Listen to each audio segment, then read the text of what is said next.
இப்போது நம்ம புளிச்சக்கீரை தொக்கு பார்க்க போகிறோங்க. இதாங்க புளிச்சக்கீரை. நல்லா கிள்ளி கழுவி எடுத்துன்னு வந்து க்ளீனாக வச்சுருக்கோங்க. இது தொக்கு பண்ணுறதுக்காக. இதுக்கு தேவையான பொருட்கள் வந்து காஞ்ச மிளகாய், பூண்டு, தனியா, சீரகம், வெந்தயம்.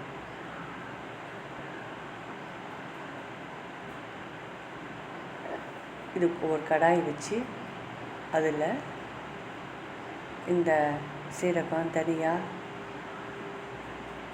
வெந்தயத்தெல்லாம் போட்டு நல்லா ஃப்ரை பண்ணணுங்க. ஃப்ரை பண்ண உடனே காஞ்ச மிளகாவும் போடணும். எல்லாம் போட்டு நல்லா ஃப்ரை பண்ணிவிட்டு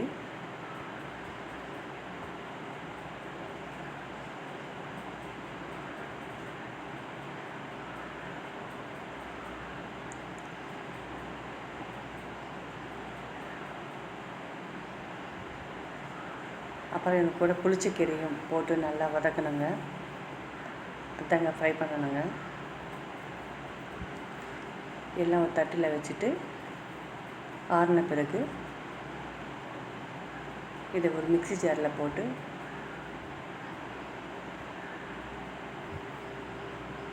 அது கூட கொஞ்சம் தேவையான அளவு உப்பு சேர்த்துக்கணுங்க. அடுத்த பிறகு ஒரு பானலில் எண்ணெய் ஊற்றி வடகம் போட்டு தாளிக்கணுங்க. அதுக்கு கொஞ்சம் எல்ஜி பெருங்காயத்தூள் போடணுங்க.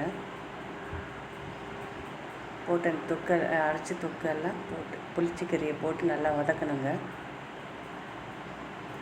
எண்ணெய் ரொம்ப இழுக்குங்க. இன்னும் இதே நல்லெண்ணெய் ஊற்றினா இன்னும் நல்லா இருக்குங்க. தொக்கு ரெடிங்க. புளிச்சக்கீரை